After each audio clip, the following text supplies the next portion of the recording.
All right. Good morning, everyone. Good morning. We are back. All right.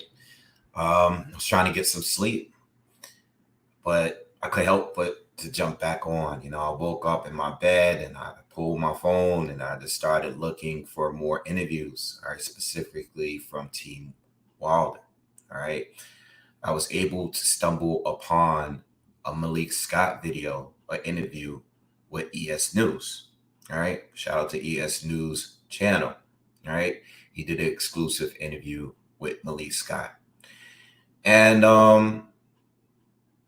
Malik Scott, who's been very respectful throughout this whole trilogy. He's been the head coach of Wilder for this specific fight, and he's been respectful from the very beginning.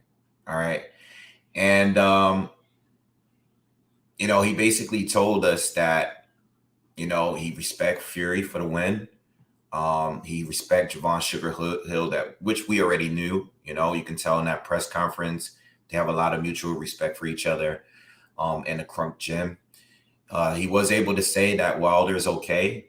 Wilder did hurt his hand and his lip in the fight, but Wilder is okay. I think he actually said Wilder's right hand was broken. All right. But regardless, Malik Scott gave an excellent interview on ES News. If you haven't saw it yet, it was very good, very respectful interview. All right. By the way, shout out to everyone that's here. I wanted to jump on and jump right in. I know more people are gonna come in, but shout out to everyone that's here. All right. Andridge, MK, One Foot Out the Door, Dirt Gambit, and my brother Project Jab. What's up, man? Yeah, I feel like getting right up and going right back into this. I've been very, very active all week, and it was warranted. It was a great fight. And I read a lot of the comments. I want to respond to a lot of comments that I read. People are leaving a bunch of comments, basically saying what other channels are saying, as far as the radicals are saying. I mean, I'm not really sure. I haven't really paid attention and listened to what other content creators have made. I just listened to the full Tyson Fury post-fight interview with Javon Sugar Hill, and I listened to Malik Scott's interview. Okay. There wasn't anything on Wilder. Malik Scott said that he told Wilder that he doesn't want Wilder to do any interviews, or he doesn't want him to do anything related to boxing for a while. All right. Um, and, I mean, that's fair. I was kind of disappointed that the two didn't embrace each other at the end of the fight. Wilder did, refuse to shake his hand at the end. And he said to Fury that he doesn't respect him. We'll get more into that and how I feel about that. Because what, I might as well get into it now. I don't know if you guys were here last night. We had a great time here last night. It was an excellent live commentary. It was my personal favorite. And it was my favorite it was my favorite fight that I had to cover on like live, right? I haven't been doing live commentary for a really long time, you know? But I had a great time, and I also did a review of the fight quickly after the fight. I was kind of tired. You probably could tell my energy was low. I was on here for a long time. But, I've said this before. At the end of the day, Wilder, we got to remember this, all right? We cannot forget this. There's a lot of things that's been said over the last few years, all right? Wilder, again, did not have to give Tyson Fury this opportunity. Him and AJ are without belts now. Neither one of them are champions anymore. They both lost. They both lost multiple times now. They are no longer champions. They both have 2 L's on their record. And they did not fight each other. They could have fought each other. They could have done whatever they had to do to make that fight work. So when I hear things like Wilder doesn't respect Tyson Fury, or when I hear these things, like I think his following, they put all their eggs in one basket, right? They made everything about the allegations. They forgot about the fight. They forgot about the fight. You know, this is still a fight at the end of the day. At Wilder, at some point, he has to go back into the ring and face this man face to face. No more internet interviews. You have to go back in there and face this man and back what you said. I just said this about Tyron Woodley. Yes, Woodley made Jake Paul look like a cornball leading up to that fight, right? But when it was time to get in the ring, he didn't get the job done. And listen, I commend Wilder. I said yesterday, Wilder showed mad heart. Like the dude was out of it early. You know, he was out of it early. But you still got to get in the ring and face that man. All this Glovegate shit, all this stuff about, you know, your coach and spiking your water. He was still tired in this fight. In fact, he was even more tired in this fight. And I said that is because of the weight gain. I said it was because he was being forced to fight on his back foot. I was speaking strictly on the boxing itself. I was not bringing into all of this other stuff. Everybody made it about everything else but boxing. People forgot that this is boxing. And that's my problem with the radical fans. Those fans, I'm sick of those fans. I'm sick of fans that's just here for specific fighters because they bring nothing into the sport. All they bring is division. We're talking boxing. At least I'm talking boxing. I can't speak for everybody else. I'm speaking boxing. My breakdown is this is what I think these two fighters are going to do in the ring. I'm talking about the weights. I'm talking about the styles. I'm talking about, you know, what's happened in the previous fight. And then you got other people that's just putting everything on the gloves. The gloves. Even the morning of the fight, I woke up, I checked out YouTube, and what do I see? A ton of videos of people who are talking about Glovegate again. You know why? Because they don't care about the sport. They don't care about the fight. They have some other issues, some internal issues going on. They don't care about the fight. These Wilder fans are not real fans. Where did they come from? Some of them just woke up, became Wilder fans for different reasons. You know, they pushing something that has nothing to do with boxing. That's the thing that pisses me off. Wilder gets mad credit because listen, you might not like Wilder because of his character, right? I don't like Wilder for a lot of reasons, like personal reasons, like as far as his character is concerned. But as a fighter, I love Wilder.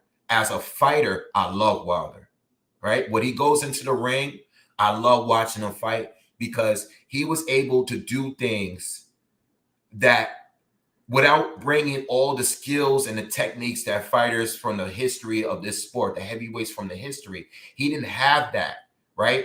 But he was able to do what he did while being limited, you know? He was able to get beat and outboxed by fighters that were more skilled and technically more skilled and advanced than him. And he was able to still stop them. And that's why I respect. He went a long way for a guy that was very limited as a fighter. So this is why I respect him. And even against Fury, who is considered to be the most skilled heavyweight of this generation, right? The most skilled. He damn near shut Vladimir Klitschko out, a guy that didn't lose for years, right? He didn't lose for a whole decade. And Tyson Fury was able to go in there and just easily outbox him. But Wilder, as limited as he is, was able to knock down Tyson Fury 4 times in 3 fights. So I give Wilder his credit and his respect. So don't get it twisted. But we have to talk and we have to be honest here. We have to be honest. These fans, these radical fans, people leaving comments already, like talking about what other people are saying.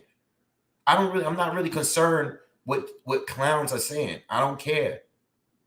I don't care. I don't care what they're saying. I don't care. Don't come here and tell me. I don't watch some of these people. People are going to think I'm shooting at the LDBC. I respect some LDBC channels, and some channels that's not even LDBC. That's these hardcore fans.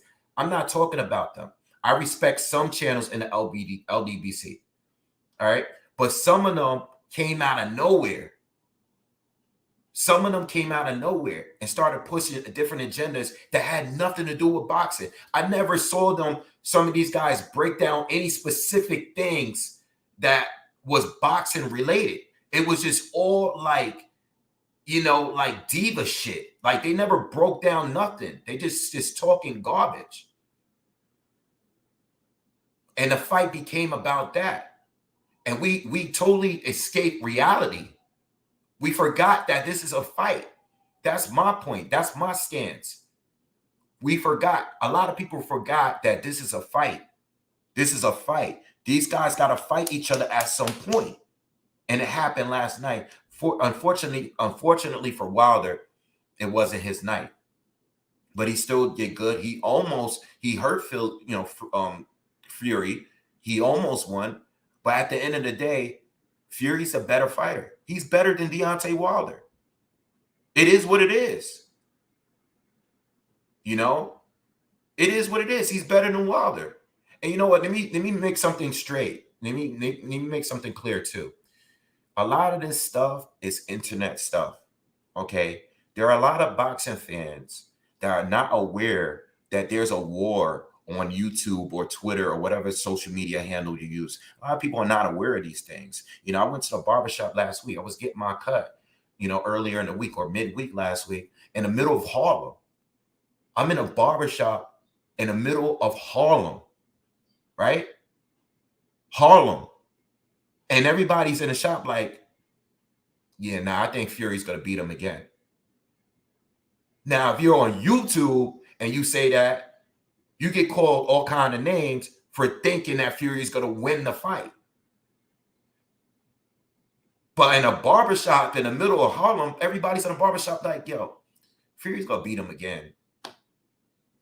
That's real life in a black community versus YouTube and Twitter and the internet, where people can just leave comments and say whatever, because it's a safe space to be a clown. You could be a clown on YouTube. You could be disrespectful on the internet, and nothing's going to happen.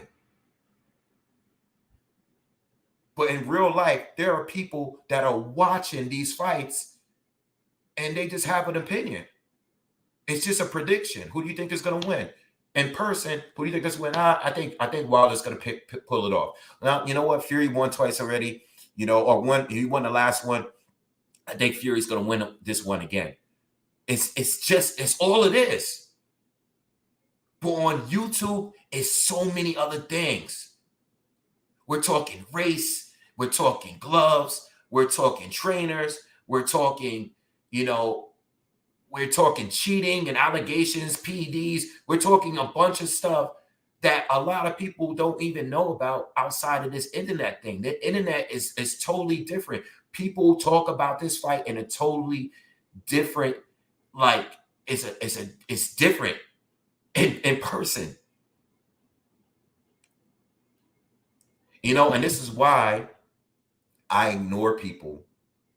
I don't even respond to people that leave stupid comments anymore. They leave it, and I just leave them sitting there. I let the other people respond to them. I don't even respond to them. It's no point. You made a video about me dissing me. I don't even respond to you. I'm not going to respond to that. What I need to respond for? It's just a fight. I picked the fighter.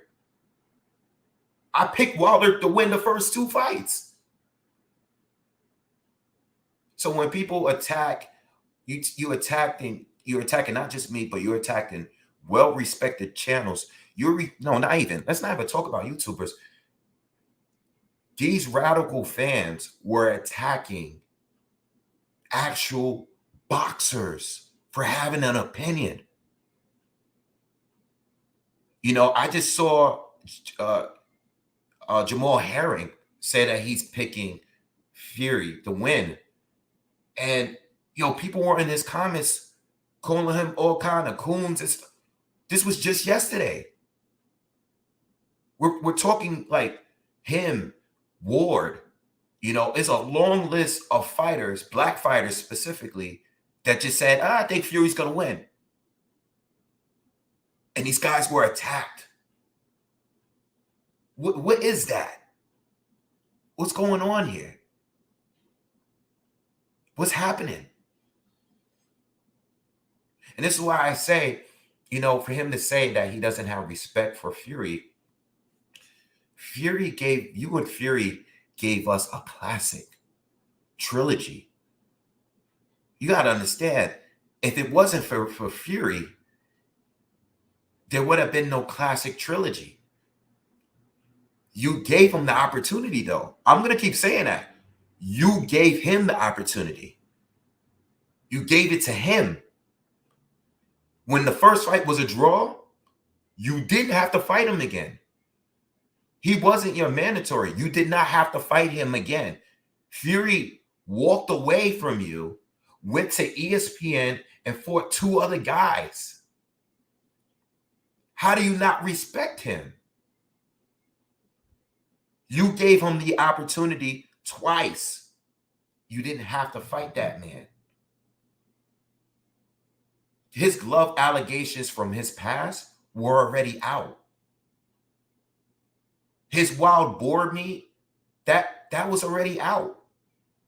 You didn't have to give him the opportunity. You chose to give him the opportunity. But then when you gave it to him and you lost, it became about every other thing. It became about him being white. It became about him, fooling the public in America. It became about him being protected. It became about him cheating with gloves. It became about him being on PEDs. It became about him doing all this other stuff. You fired your coach and end up coming tired again. Let's talk about the fight.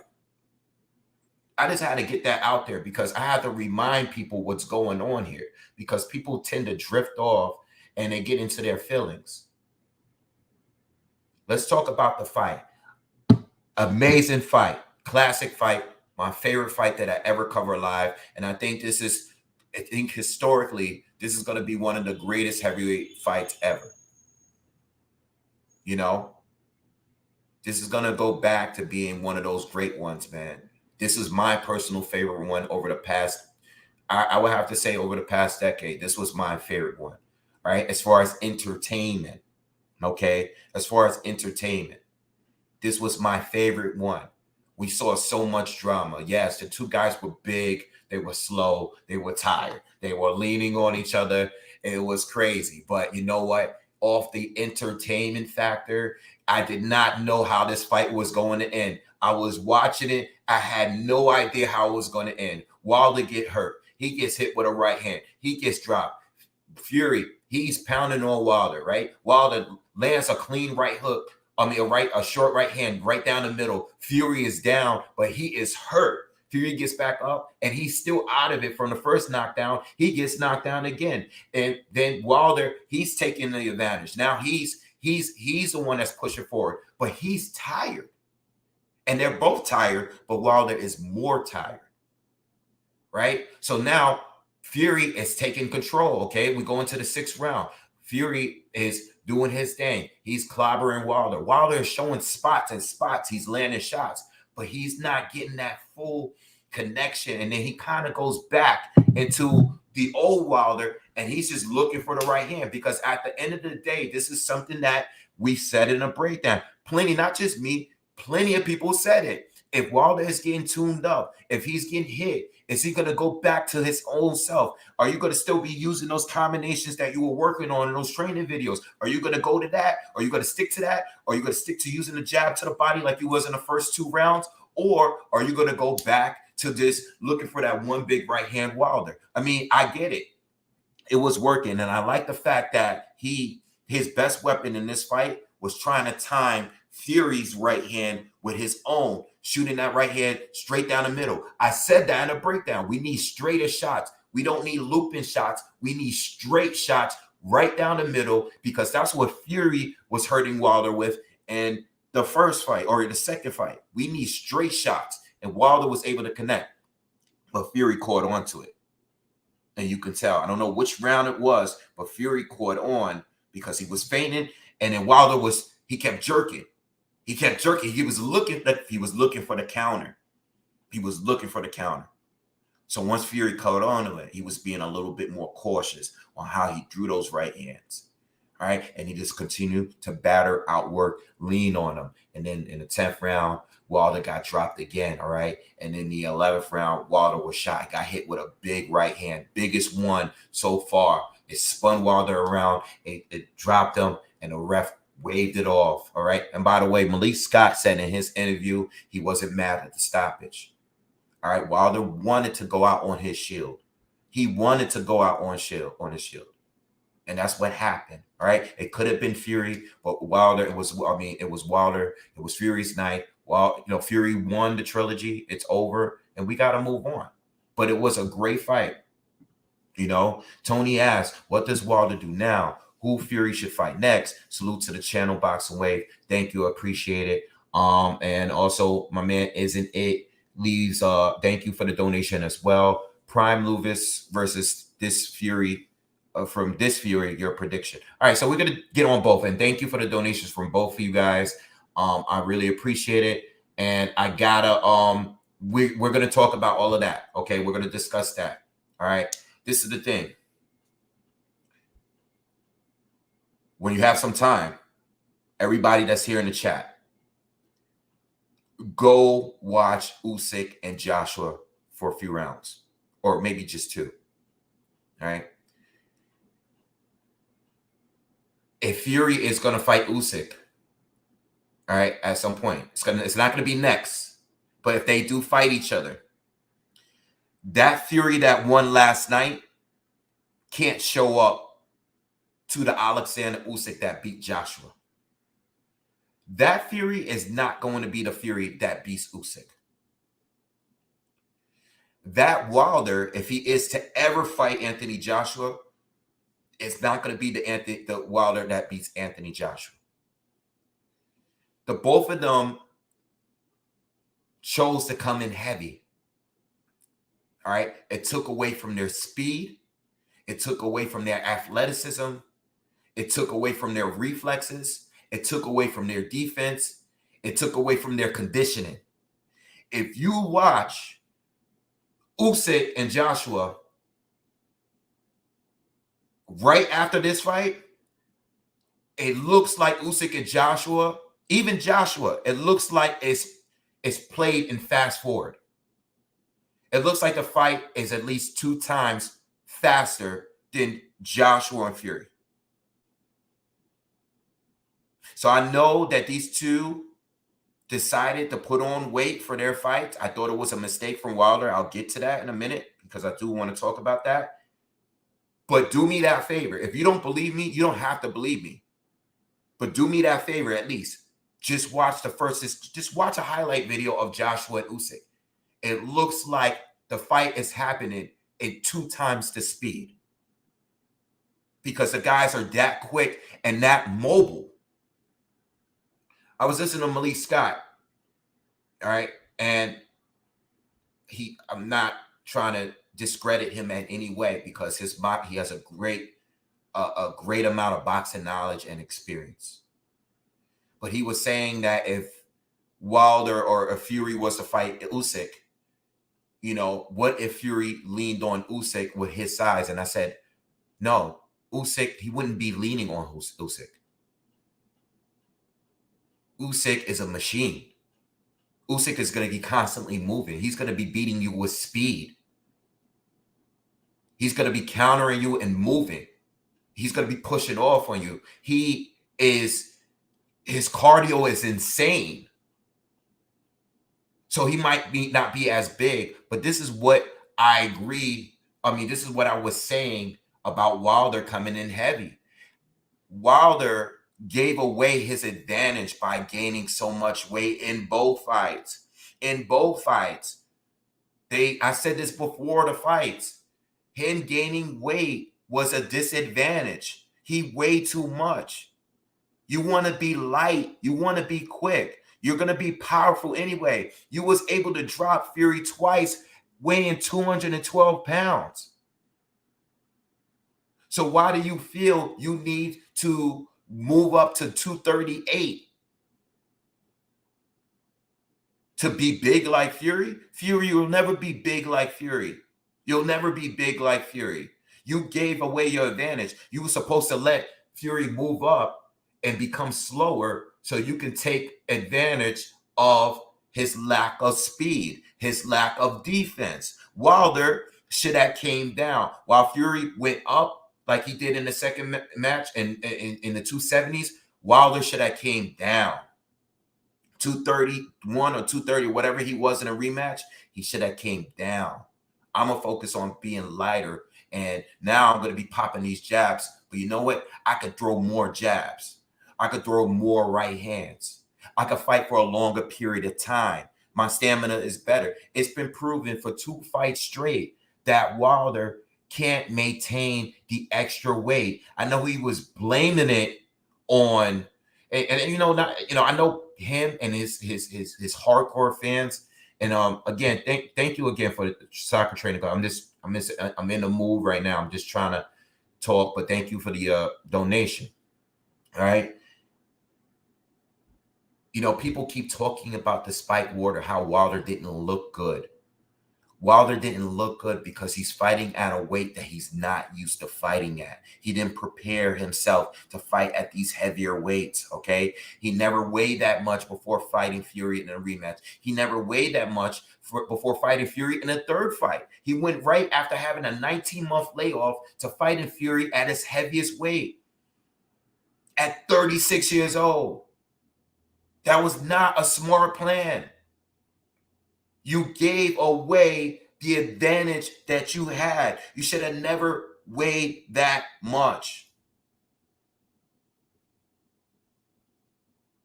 You should have been around 220. I think 220 would have been fair. Wilder needs to work on his cardio if he is going to come back. His cardio is terrible. It's always been bad. What did I say to y'all in the breakdown? You guys are getting, some people, not you guys, I'm sorry, not you guys, but the people that have an issue with what I'm saying. I brought up Johan Duhaupas. I brought up that fight. You know why? Because Wilder was getting hit because he kept getting pushed back. He was getting pushed back. And Wilder is not at his best when he's getting pushed back. So you want to come in light and smaller. You want to be like an Usyk who is going to be constantly moving and displaying his hand speed and higher volume. You want to be like that. You don't want to be heavy and slow. And you guys are slow. That's what they're doing the whole fight. It looked like 2 old geezers fighting each other. This is how they speak. I mean, listen, it was an entertaining fight. I love the fight. I already expressed that. But these guys are moving so slow because they're so heavy. Wilder didn't need to be that heavy. Fury, I understand why Fury was heavy, because Fury wanted to get the knockout.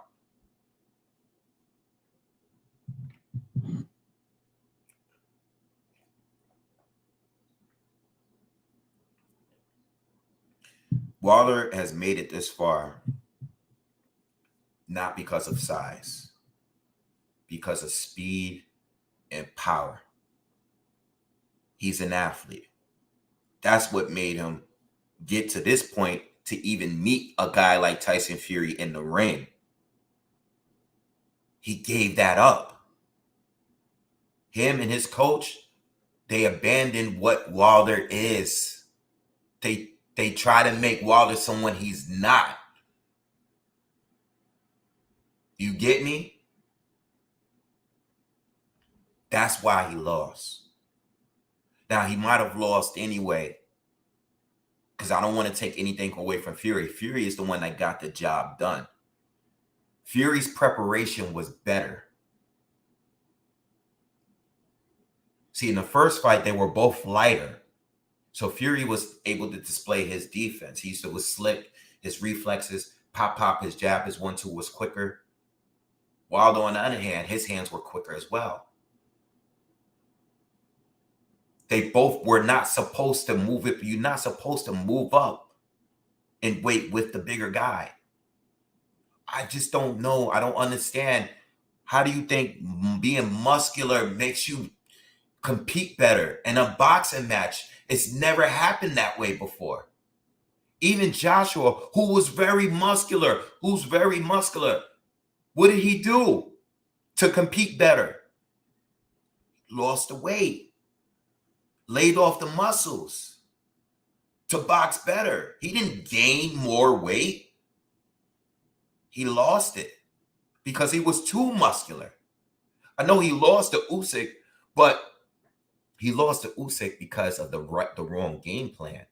You try to outbox a guy that we all knew was a superior boxer before the fight. You were supposed to use your size. What you did, you gave away your height. You got lower. You gave away your height, right? Your size, you didn't use it as an advantage. You were just trying to box like, I could outpoint you. I can outscore you. I can outthink you. No. That's why he lost. But as far as him and his weight and his speed, all of that was on point. He just had the wrong fighting game plan, but he was fit to win.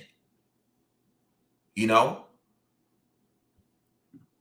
Dice says he blamed the suit and water, but didn't realize it was a weight that drained him. Yes, absolutely. This is what we're saying.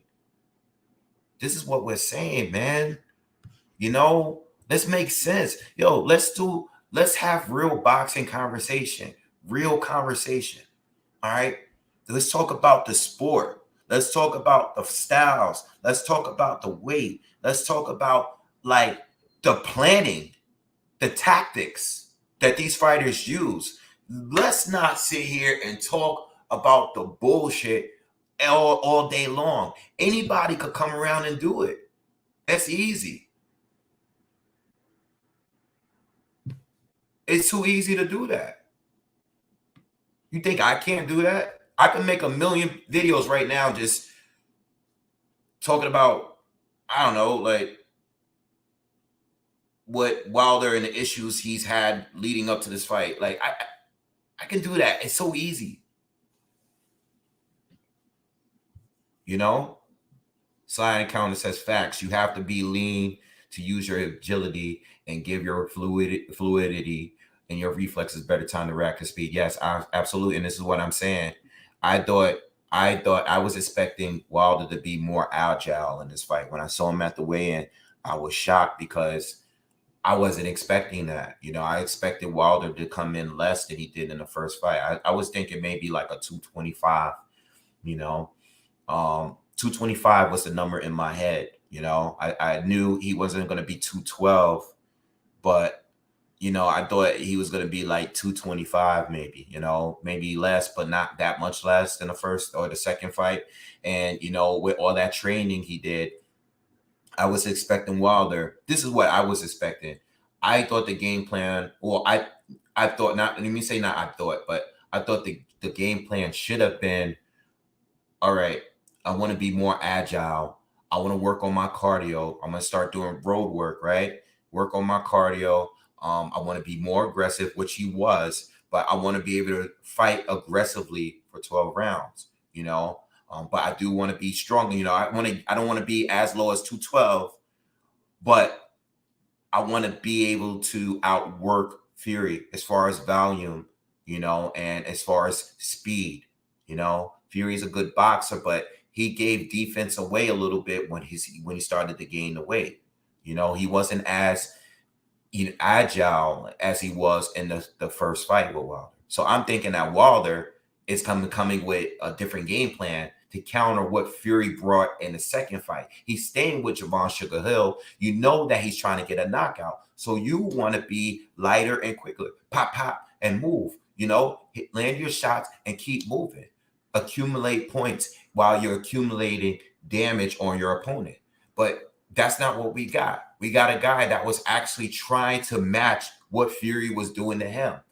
And you can match what Fury is doing by trying to get the knockout, but do it in your own way, the Wilder way, the way that got you here this far. You got to do it your own way. You can't follow Fury's way of doing it. Fury's way is a different way. He has to go a different route. He had to become heavier to be able to KO you, to be able to pressure you. He couldn't do it as a lighter Fury in the 250s. He had to be heavier to do it. So you should have countered that by beating him with speed and timing. Quentin says, shout out to Mark Breland. I hate the amount of punishment Wilder took.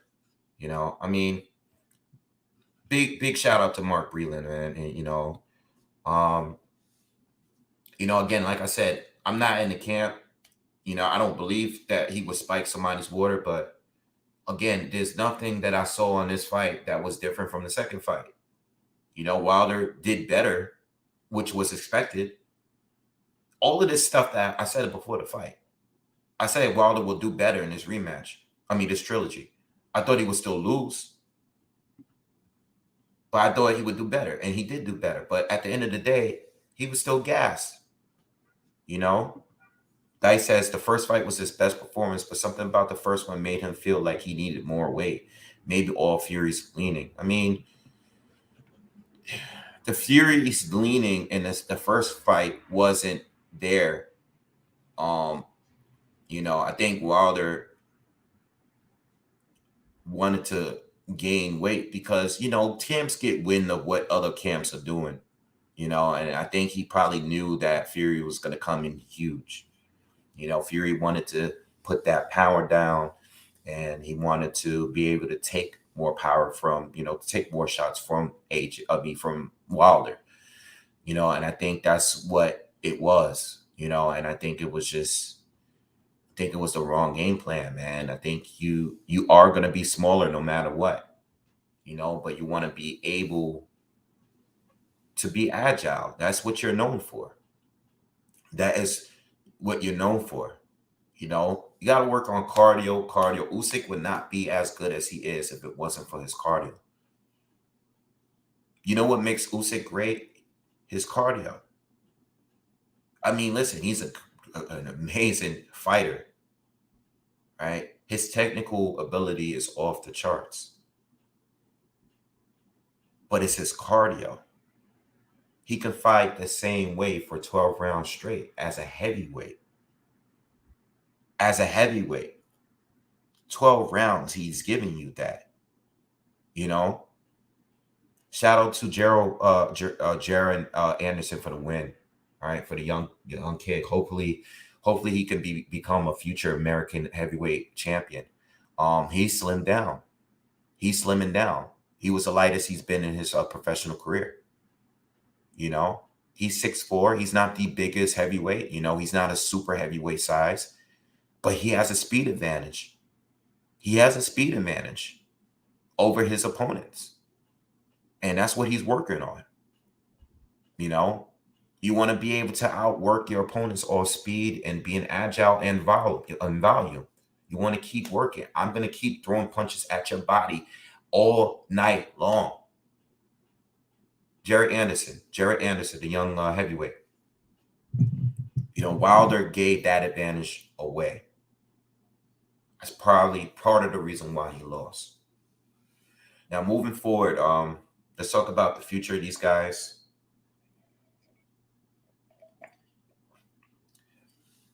Usyk and Fury. If they're ever going to meet in the ring, Fury has to have the mandatory fight.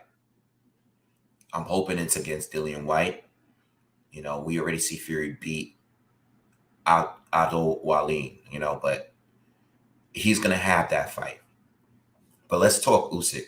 All right, we're not gonna talk about White and Wallin. All right, but we know that that's the next fight. Usyk beats Fury that fought last night. Clearly. Fury, I want him to stay with Javon Sugar Hill, but I want him to slim down. I want him to slim down. If he is to fight Usyk, he needs to be in the 250s. He needs to be in the 50s. You're going to be bigger than him anyway. You don't want to be that much slower than him, though. You're going to be bigger than him. A Fury in the 250s, all right, more fit, can beat Usyk. Not that Fury from last night. That Fury was strictly for a heavier Wilder. That Fury last night was for Wilder. That Fury is not for Usyk and is not even for AJ. He was too slow. Now, his stamina was better than Wilder's, but he cannot go in there with AJ or Usyk being that heavy. He needs to be in the 250s. He needs to be quick. He needs to be slick. He needs to use that jab, and he needs to be able to move. He needs to be able to move with Usyk. Because unfortunately, Joshua wasn't able. He gave his height, his reach, and his size advantage away to Usyk. Shout out to Young Hollywood. Wilder didn't even hit the squats. He's already top heavy. Those chicken legs failed him again. Well, that's another thing too. You know, outside of the cardio, is his legs. I don't know how much he works on his legs. It doesn't look like. I mean, it might be genetics. You know, some guys they got slim legs. You know, but yeah, man. I mean, gotta work on your legs. You know, but that's always been a thing with Wilder. Again, I think just being top heavy like that, it's just gonna slow you down, man. It's just gonna slow you down. But yo, going back to what I was saying, shout out to Boxing Beats and Wise. Thank you for the donation, my brother. And make sure you guys subscribe to Boxing Beats and Rhymes, one of my personal favorite channels and one of the OGs of this YouTube thing. All right. My brother, appreciate it, man. Yo, Fury needs to slim down for Usyk, man. He does. He needs to slim down. You don't want to be like that. You know, he has to be quick. He has to be slick. All right. And the volume needs to be up. We need a different Fury. All right. But he should stay with Sugar Hill, man. I like Sugar Hill's. You know, I like what the Crunk Gym has been able to do. I like Fury and his aggressive style. You know, Fury can always go back to fighting on his back foot. He showed a little bit of it last night. You know, he showed that last night. You know, so Fury, he just needs to cut down on the weight. That's it. He could still apply pressure against Usyk. All right. But you want to be slicker against Usyk. All right. Because Usyk, we already know what he's going to do. Usyk is Usyk. We already know what he's going to do. We already know he's going to try to outwork you. He's going to be using those angles. All right. He's going to be punching you until the 12th round. As long as the fight goes, he's going to keep hitting you and hitting you. And another thing is too, and 1 foot out the door. Thank you for the donation. One thing we can't forget, Usyk's chin is very underrated. He's very underrated. He caught some from Joshua. We can't forget. Let's not act like, all right, he did beat Joshua. He did school Joshua, but he caught some. You saw it in his face at the end of the fight. Regardless of what people say, he caught some from AJ. All right? He's there to get hit. He does get hit. He does get hit.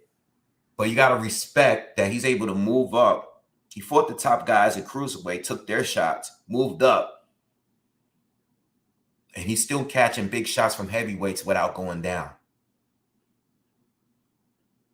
You know? So Fury, when he does fight Usyk, if he does fight Usyk, we need him slimmer. All right, he needs to be slimmed down. You know, we need 12 rounds out of Fury, 12 rounds of just top level fighting. You know, no old man, no big slow. You know, like we saw last night. It was entertaining again, but that's the only complaint I have of the fight. Very slow. And as far as punch selections, very limited. Okay. I saw a video with Tim Witherspoon. You know, he made a lot of interviews. There's a lot of interviews with him. He was basically not really impressed with the fight. All right. He didn't see it. He was basically, you know, I disagree with him overall because, you know, I thought the fight was an amazing fight. But I received a few comments or people that wasn't too high on the fight. And they pretty much agreed with Witherspoon. You know, he said, like, it was just two big, really slow fighters that wasn't giving us much as far as skills is concerned. It was just too big and too slow, you know, and he wasn't impressed with neither one of them. And I read a few comments from people basically saying that people were overhyping the fight, that they didn't think the fight was that good, that they was just too big and too slow, you know, and I could see that angle. You know, I mean, listen, people are allowed to feel the way they feel. If you weren't entertained by it, it's cool. It's your opinion. But again, yes, it was a very entertaining fight. But the way they fought yesterday is not going to work for everybody else. It's not. You know, I have to be honest and say that. No, for me, that was the best fight I've seen from both. You know, and that was one of the best fights I've seen in the heavyweight division. But as far as technically, you know, like a good boxing scrap, like good boxing skills, I like what I saw more in Usyk and Joshua. It's just this was a more entertaining fight to me. All right. Wilder. Let's talk about Deontay Wilder and his future. I said this last night. I said this before the fight. I will continue to say this. If Joshua loses this rematch to Usyk again, which is very possible, I want to see him fight Deontay Wilder. I don't want neither one of these guys to walk away from this sport without fighting each other. Wilder, I don't think, you know, I don't know how he feels about this loss. He didn't give us any interviews. He left the ring and he left. As far as right now, he has not, we haven't heard anything from Deontay Wilder. I hope his spirit is not broken completely, but I would like for him to stay. I want him to stay. I think there's other fights to be made. I think he definitely can make the fight with AJ. I think he definitely can make a fight with Andy Ruiz or any other top PBC fighter at the time with a name. All right. You know, I'll pull up the heavyweight division and we could go down some names, but I don't think Wilder should retire. You know, now if he wants to retire because he doesn't have the spirit to fight, then that's on him. You know, I've always wanted to see Deontay Wilder against Dillian Whyte. I would love to see him against Joseph Parker. That would be a great match. You know, I would love to see him fight Michael Hunter. I would love to see him fight Andy Ruiz. You know, I would love to see Deontay Wilder fight Derek Chisora. You know, I would love to see these fights. You know, these are still fights that I'm still interested in seeing as a boxing fan. I would love to see these fights. These are fights that I've always wanted to see. He gave me one fight that I always wanted to see, and that was against Luis Ortiz. You know, he gave me that. He gave me the Tyson Fury fight. He gave me the Tyson Fury trilogy. But outside of that, I didn't get much as far as opponents. So I would love to see those other names on there. If he chooses, if he wants to stick around. But I really want Wilder against AJ, no matter what. I will always want that fight, no matter what. I don't care who loses what. You know why? Because these are still historical fights to me. You know, I know Wilder lost, and I know AJ lost. they are still in this generation. They're still greats for this generations. You know what I'm saying? They're still greats for this generation. This generation of post Klitschko era, they're still generational greats. Shout out to the person that sent me the donation. They asked me, I think they asked me would a prime Lewis beat Fury last night, and yes, I think so. Yes, I think so. Again, I think the Fury that won last night, that big heavy Fury is not going to beat all the other heavyweights, in my opinion. Just my opinion. I think Tyson Fury cannot be that heavy against some of these other guys. And I think Lennox Lewis would have beaten Fury last night. Now, I don't know if Lennox would have beaten Fury. That's a little bit, if we're talking Fury that's in his 250s, a little lighter, quicker. Fury taller, using, be able to use his reach. That would have been a tougher fight. That would have been a great fight to see. Lennox Lewis is an all-time great to me, and he's actually a top 5 heavyweight fighter of all time to me. He's in my personal top 5. I don't know who will win that fight on their 2 best days, right? But I would love to see that fight. But Lennox Lewis, definitely, to me, a prime Lennox Lewis would definitely beat that Fury from last night. All right. I would say that Fury from last night, I would say at least 7 out of 10 times. All right, because Fury, definitely has power. And we see Lewis get clipped a couple times in his career. All right, so it's not like Lewis can't lose a fight. He's lost his fights. He's avenged his losses. The first avenge was, a little weird, but, he did get dropped and knocked out a couple times, and he avenged those losses, right? Dice says Wilder should have fought other fighters first. Yeah, he should have. But you know what? Boxing goes the way it goes, It goes the way it goes. I think these guys agreed to fight 2 times back to back, and they were stuck and they were forced, and they just had to fight each other again.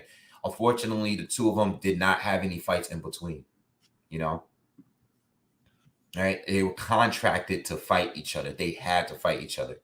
Smooth Will said, the thing is, Wilder put so much into this fight psychologically for almost 2 years. Can he ever really be motivated for all the rest? Yeah, and that's the question that I've been asking. And this is the issue that I've been saying. I feel that the radicals, not the Wilder fans, because there's a difference. Okay, there's a lot of Wilder fans that's in here right now, that just want to hear good boxing talk. And there's a lot of Wilder fans that are extreme radicals that are not a fan of the sport, that don't love the sport. They just love Wilder. All right? I'm not talking about those guys. But unfortunately, those radicals have put more pressure on Wilder. Because remember, Wilder disappeared for a while after he lost to Fury the second time. While he disappeared, the radicals was doing his work on the internet and made it about everything but the fight itself, putting more added pressure there on Deontay Wilder. It's bad enough he has to try to beat this guy in the ring, a guy that has a lot of boxing advantages over him. So he has to deal with fighting Fury and beating him. But now you got to deal with all the pressure of the radicals that they started. You know what I'm saying? You got to deal with all these allegations, even leading up to the morning of the fight. By the way, those gloves that people were suspicious about, those are the same glove that he agreed to fight Fury in. Fury still fought in those gloves. That was an issue this morning. He still fought with those gloves. Yesterday morning, He still fought with those gloves. So again, it was another outrage that we got the same results. It was an outrage about Mark Breland, right? Him firing Mark Breland. But what happened? We got the same results. We got the same results in the third fight. The only difference is Wilder went out on his shield instead of a towel being thrown in. So all of these people that created this whole narrative that Wilder only lost because he was cheated against put more pressure on Wilder to win. Because now people made it like you only lost because you was cheated against. You're better than Fury. But Fury keeps beating you because you keep getting cheated. And guess what? We're going to hear it again. You know, I don't know who's saying that now, but I'm sure there's content creators out there that's saying it. You know, people are already leaving comments and telling me that they're out there saying it already. You know, but listen, with all of that, all those allegations far removed, the outcome was still the same. Optimistically cynical says, should have seen Boxing Eagles live stream last night. Well, these are the comments that I'm getting. You know, I was doing my own live stream. I wasn't really paying attention what Boxing Eagle was saying. I don't know what Boxing Eagle was saying. But I don't know. I don't know what he's saying. I have no comment to that. I don't know. I personally don't care what he was saying. You know, that's my answer to that. I don't care what he was saying. I don't. That's how I feel.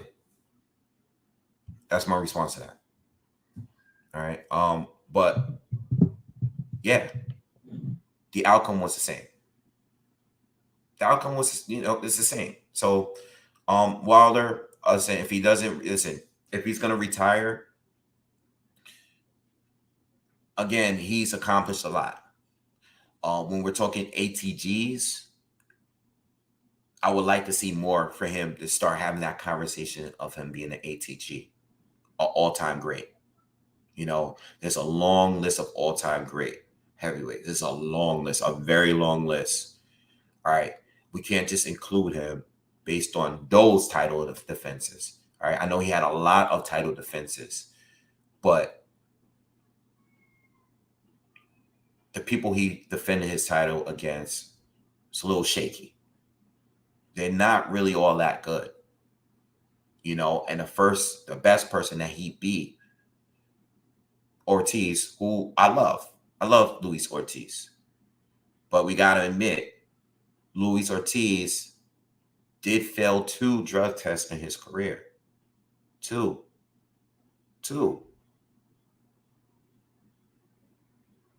Now, a lot of those Wilder fans, they like to bring up Canelo and his failed drug test often. He's a drug cheat, right? He's a drug cheat. Keep that same energy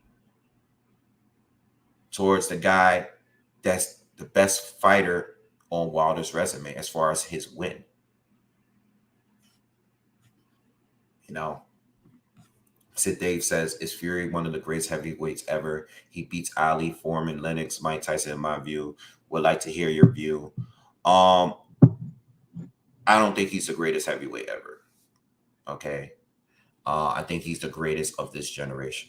Let's just leave it at that. You know, I don't like I don't like just ruling other guys from the past out like that. I don't think he's the greatest heavyweight ever. I don't. I think he's great. I think he's the greatest of his time. Right now, there's still work that needs to be done, though. You know, like what if he loses to Usyk in his next fight? If he loses to Usyk, Usyk will have a win over him and Anthony Joshua. You know, let's just see if he's the man. Right now, he's number 1 in his generation. There's still work that needs to be done. He beat Wilder. All right. He ended Klitschko's reign, which is his biggest achievement, right? Because Klitschko was the king before Fury. Fury beats Klitschko. All right. But there's a gap there. He didn't get his rematch. He did retire. He came back and beat Wilder, which is a great win. But let's not just go jump out the window and say he's the greatest. It doesn't happen that quickly. Now, do I think he beats some compete? He definitely competes. To answer your question, he definitely competes with the heavyweights of different times. I agree with that. I think with his size and his skills, I think he can definitely run with the guys. But remember, Fury's also been dropped by guys like Steve Cunningham. You know, he's been knocked down by guys like that. Not to take anything away from Steve Cunningham, but Cunningham has never really even been a top 10 contender in the division. You know what I'm saying? Like, if Steve Cunningham can do that, a guy that's moved up from cruiserweight, right, a smaller heavyweight, was able to do that to Tyson Fury, you got to understand, a guy like Ken Norton would give Fury a tough fight. Yes, he's smaller. Joe Frazier, yes, he's smaller. He would give Fury a tough fight. Evander Holyfield in his prime would give Fury hell. Even if Fury would beat him, he would give Fury hell. You think Evander Holyfield would be tougher than Deontay Wilder or Vladimir Klitschko? Klitschko, he beat Klitschko, but you gotta understand, Klitschko didn't even engage with him. You think Evander Holyfield is just going to let you outbox him from the outside for 12 rounds? You think Riddick Bowe is going to just sit back and let him do what he wants to do? You think Lennox Lewis is going to just sit back? Muhammad Ali, I could go for him. You know, I could even say Floyd Patterson. I could name a bunch of heavyweights that would do better than the guys that Fury has fought. So we can't just eliminate all of these guys. These guys have a great chance of being Tyson Fury. Mike Tyson in his prime. If we're talking about closing the gap and getting low and getting up other opponents and getting on the inside and knocking guys out, we have to bring up Mike Tyson. We have to fight. We have to bring up Joe Frazier. These are the guys that would give Fury and his height problems. Now, Tyson and Joe Frazier are really short compared to Fury. So, you know, even though they were able to get up under and get close to guys and knock out guys that were taller than them at that time, Fury is a lot taller than those tall fighters, you know, so it would be different. But what I'm saying is we can't just act like these fighters didn't exist and didn't do what they did. Like, these guys would give Fury hell too, you know, and Fury would beat some of them. Fury would beat some of them, you know. So you gotta. I don't like just jumping generations like that. Not like that. You know, not like that. All right, because some of these guys were really, really good. You know, Fury is really, really good, and he's good for his size. He is good, but he makes mistakes, man. He make mistakes. Remember, Deontay Wilder was able to knock him down 4 times. Four times. 4 times. You know, and this is why the fight was hard to call for me, because I knew Wilder was capable. Let's just say Fury didn't get up in the 4th round last night. Let's just say Fury didn't get up in the 12th round in the first fight. History would have been different. It would have been written. This video would be a completely different video. You know, as many times as Fury had been dropped in his career, are you saying that guys from the past weren't capable of dropping Tyson Fury? As big as he is, he can still get knocked down. He's gotten knocked down on his ass a good amount of time in his career, you know? So I respect the new guys, but I respect the old ones too. We can't just jump around like that. Can't call him the greatest yet. He's not the greatest. He ain't even beat the greatest guys in his time yet. There's still more work to be done, you know. And he might be able to lose. You know what? He might lose to Usyk, but he still can go down as an ATG at the end of his career. It really depends on what he's done at the very end of his career. But outside of Klitschko and Wilder, does Fury's resume even stack up with Klitschko's? I don't think so. I know he beat Klitschko, but Klitschko fought a lot of people post, the Lewis era, and his resume does not even compete nearly to Lennox Lewis, in my opinion. Even with the Wilder wins, it just doesn't.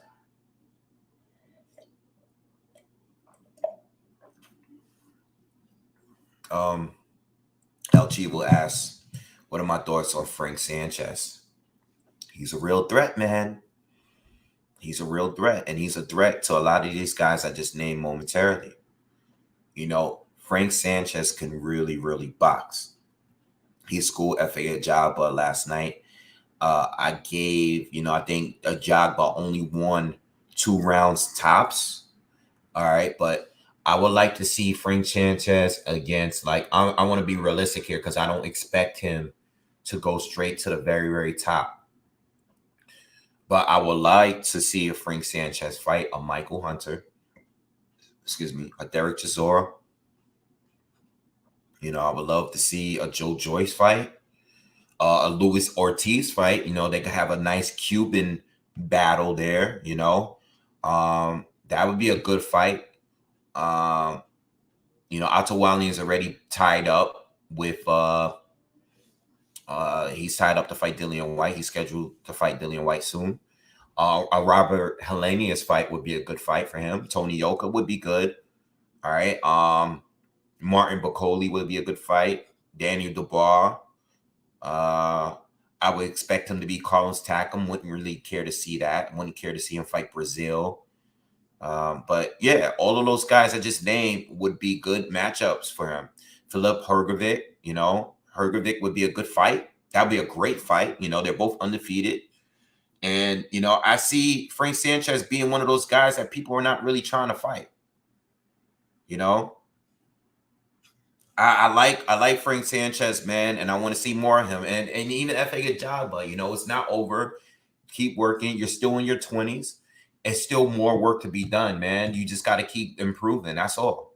All right. David, thank you for the donation. Why does Wilder always bring race? He alienates many fans. I know not many would not agree, but despite Wilder playing race card, Fury avoided that talk. To be honest with you, man, I think some of the radicals is what started that, and then he followed their lead, and Wilder became, because he wasn't always like that. Wilder made it about race in this fight. He made it about race with the Joshua situation. He kept talking about Eddie Hearn and him being a house inward and all of that stuff. He did that with Joshua, and if we're going to talk about race, like I said before, what's up, T Hazardous? What's up, bro? I gotta get you on here, bro. I'm gonna hit you up though, but I gotta get you on here, bro. We gotta get you on this live, man. But yeah, he made it about race, and again, this is one of the things that I said is a distraction. Because at the end of the day, when you get in that ring, none of that shit is going to matter. You slandered Joshua a lot. And now neither one of you have titles and you guys didn't fight each other. But you gave, if you're going to make it about race, again, you gave Tyson Fury the opportunity. I want to keep reminding people of that. You didn't have to. You gave Fury, who's white, the opportunity. But then you blame everything on race, and you're saying that he had an advantage and he was treated with protection and all the stuff that you said because of color of his skin. Remember, you did not have to fight him. All right. Wilder was not always like that. Again, I think things started to change when Joshua beats Klitschko. His behavior changed. Wilder, every interview was loved before the Joshua stuff began, and then you had a ton of radical fans that followed, just started pushing this stuff, and it really became about all of that, man. You know, you didn't have to fight Tyson Fury at the end of the day. You know, and at the end of the day, before you lost to Fury, you treated Fury like a brother. You treated him like a brother. You called him a brother. Like, you know, you guys, you even went as far as saying he knew that he had the opportunity to fight Joshua, and you fought Fury instead when you could have fought Joshua. You know, so it is what it is, man. All right. But yeah, FA Jabba. FA Ajagba, he can still come back strong. He's still early in the game. Frank was just a better boxer, and he went to a decision like expected. I'll tell you one thing though, Adam Konoski lost a lot of credibility last night, man. You know, Team Hazardous says Konoski is a punching bag. He really needs to change his style for his future. Yeah, you know, he needs to change his character too, man, because his guys just started throwing random low blows because he was losing the fight. You know, so I can't respect him for that. You know, you don't lose and just start pounding at. I didn't see Hellenius doing anything dirty. I understand, like, if Hellenius is winning, if he's throwing headbutts, if he's doing, throwing elbows or something, if he's throwing low blows and you want to low blow him back, that's one thing. But Konoski just started going low for no reason. It was just totally random. He's just throwing low blows for no reason. Hellenius was just outboxing him. And Konoski was getting frustrated. So he just started, you know what? I'm going to start hitting you low over and over again. What was that about? I can't respect that guy. I don't know what he's going to do. I mean, I don't know if he's going to bounce back from this, but he's been exposed completely. He's been exposed. And even if he doesn't retire, he's still going to get exposed whoever he faces next. Because guys, I mean, how to beat him has been completely exposed. And the thing is, Hellenius, big, strong fighter, used his jab, used his right hands, used the uppercuts. Everything Hellenius did was basic. And he was able to school and destroy Adam Konoski twice. All of these other fighters have that kind of height, that has that reach, that has that power, can do exactly what Hellenius did. They could probably do it even better. Again, I have to remind y'all, if y'all wasn't here, Konoski was being talked about fighting Wilder a few years ago, a couple of years ago. Konoski was talked about as in fighting Andy Ruiz a couple years ago. This is a guy whose name was being brought up as future Andy Ruiz and Deontay Wilder opponents. Look how fast life happens. Look how fast that happened. He went from straight to being a top fighter, a fun fighter to watch, headlining in Brooklyn, having a whole Polish community backing him, to being just, he's a punching bag at this point. And a dirty one on top of that. I can't respect what he was doing last night. All right. And again, Jared Anderson, he had a great opponent. I'll get to the other fights. Jared Anderson. He's still shining, and he looks great. And he just got to keep doing what he's doing, man. He looks great. I see that he's slimming down. A lot of power, a lot of hand speed, good counter punching, good technique. He seems to got the goods. He loves to go to the body as well. I like his volume. All I want to really see is how he looks in the later rounds of a fight. All right, he doesn't. I just want to see how he lasts in a 12 round or 10 rounder at least, at some point. But so far, everything is all good, man. I like Jared Anderson, and I don't want to see him. I still want to see him, improve and fight other fighters. But I don't want to see him fight the guys that I just named against Frank Sanchez. Even though I think he can beat some of those guys already, he's a little bit earlier in his career. All right. So if I see Jared Anderson stepping up, I'm thinking maybe against, I don't know, like, maybe a Michael Coffey fight, maybe I don't know, Joey DeWaco, or maybe you know, I don't know. I'm trying to just think of names here. Uh, Zhao Zhang, that would be a good fight, a step up fight.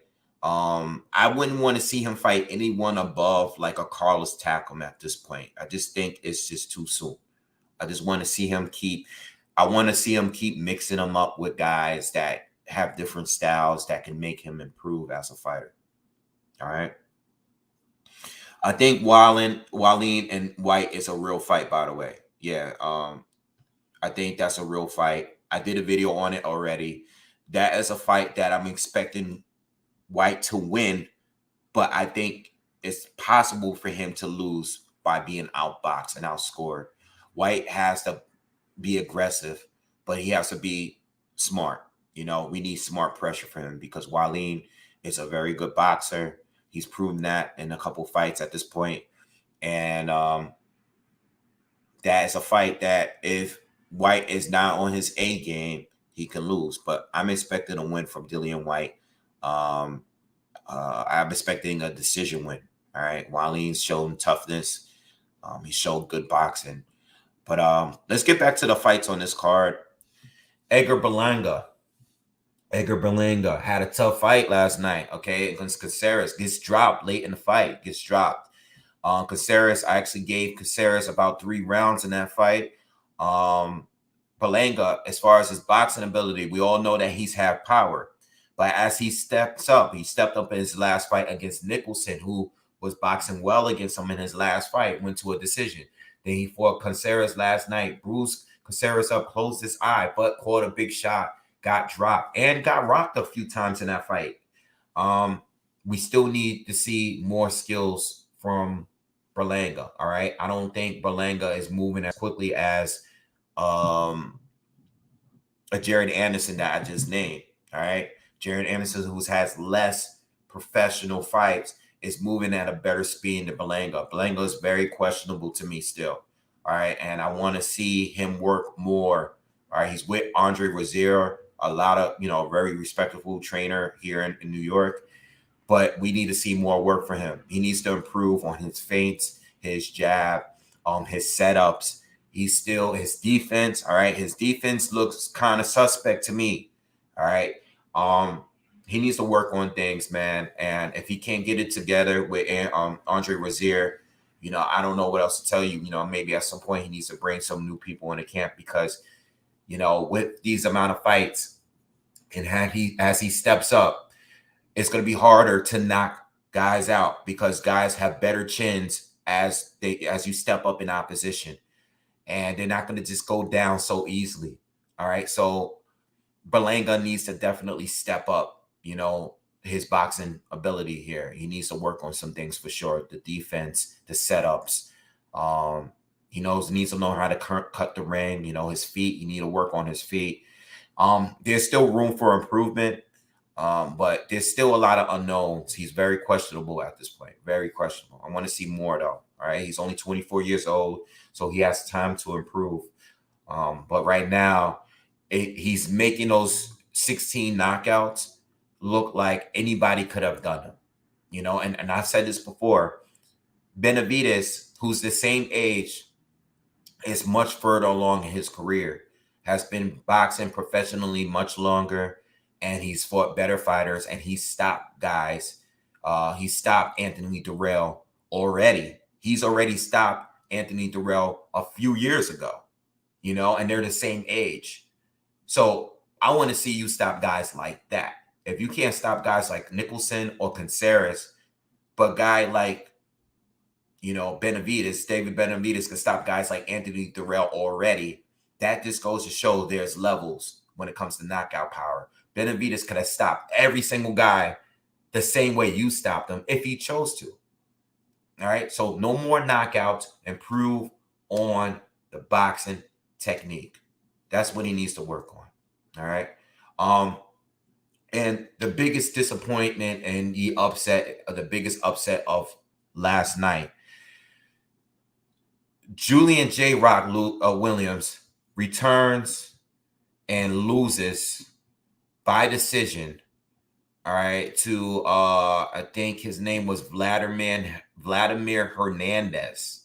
All right, a fighter that was 12-4 and has never stepped up ever. That was his step up fight, and he was able to pull off the upset and beat Vladimir Hernandez, a guy that was 12-4 going into that fight with 6 knockouts, has never stepped up and totally exposed Julian J. Rock Williams. Is Williams done? I don't know. He could be done. Hopefully he's not. But J. Rock was just not too long ago. He was, he beat Jarrett Hurd, who's also questionable at this point, by the way. But he beat Jarrett Hurd. All right, became unified champion at 154. Got exposed and knocked out by Jason Rosario. Went on a good, 19-month layoff, right? Comes back for a stay busy fight and gets stopped, or not, he gets outpointed by Hernandez, which I agree with the judges. I don't think J-Rock won the fight. J-Rock was on his bike since the 5th round. All right. J-Rock was not fighting since the 4th round. He gave way too many rounds away. I think the judges got it right. I hope J-Rock, listen, J-Rock only knows, is he still motivated? I know he's doing a lot outside of boxing for his community. If he's not fully invested into boxing anymore, he should retire.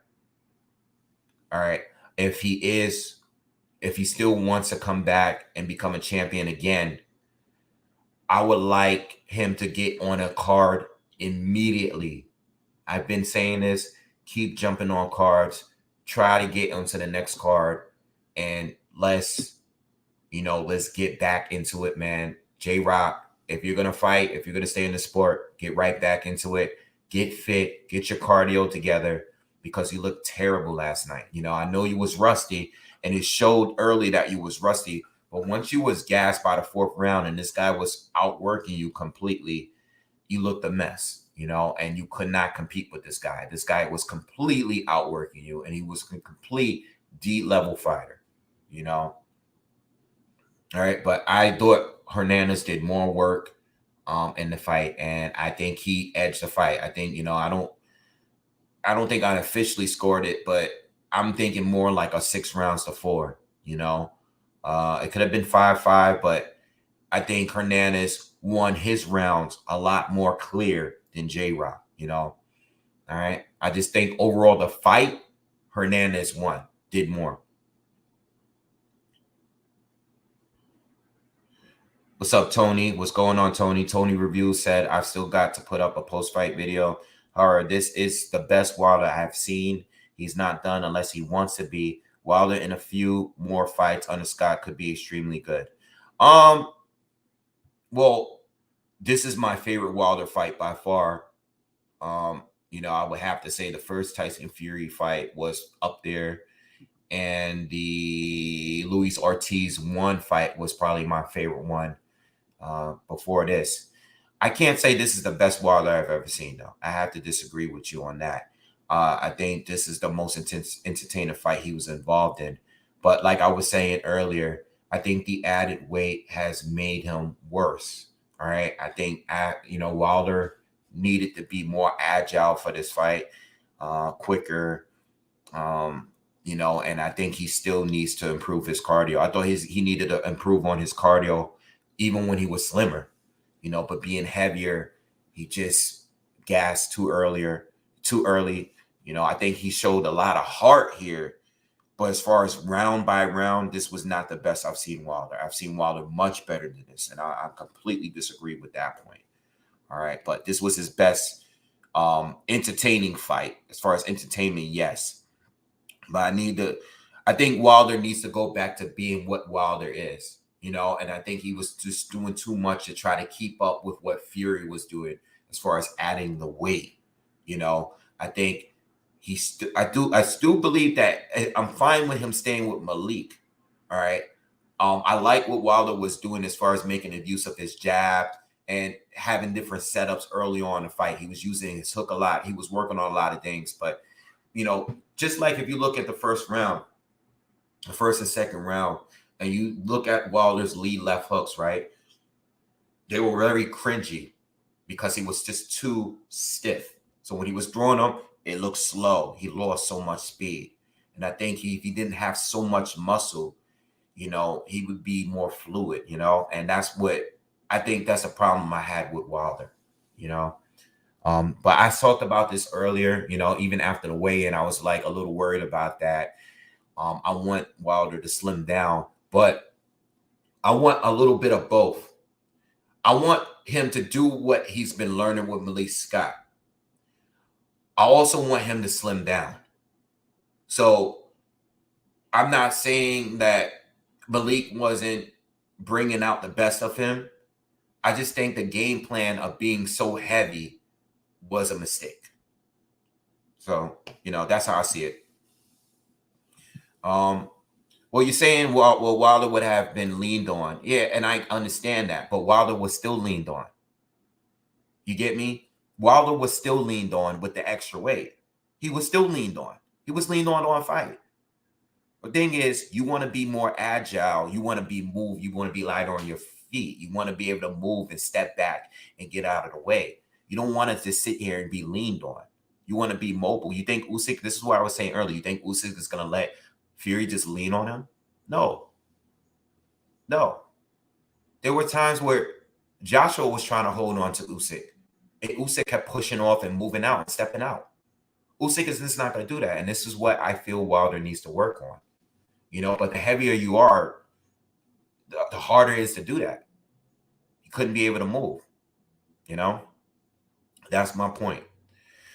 All right. So listen, it was a pleasure, doing the live video with you guys last night. It was definitely my favorite live commentary that I've ever hosted before. You know, shout out to everyone that's new, all the new subscribers. Shout out to the donators. Shout out to all of the old school, you know, long time BoxingWave subscribers here, supporters here. I appreciate all of you. You know, make sure you definitely smash that thumbs up for me on your way out. I'm going to get my day going. And we're going to talk more about this all week. I'm definitely going to make more videos in the future talking about the future of both and all of that. But I'm going to check out, man. So hit that thumbs up on your way out. Subscribe to the channel if you haven't already. And I'll see you guys and on the next one. All right. Peace.